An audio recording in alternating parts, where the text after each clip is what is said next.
আমার ভাই মল্ল কেন? খুনি হাসিনা জবাব দে। আমার ভাই মল্ল কেন? আমার ভাই মল্ল কেন? খুনি হাসিনা জবাব দে।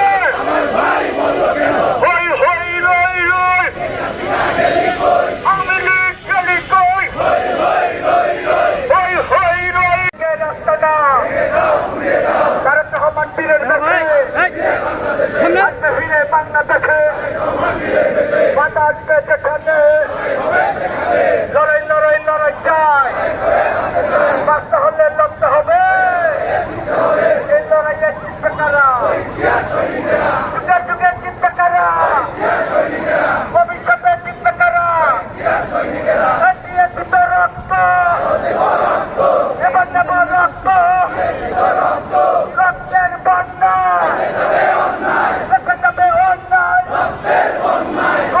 আচরণ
হয়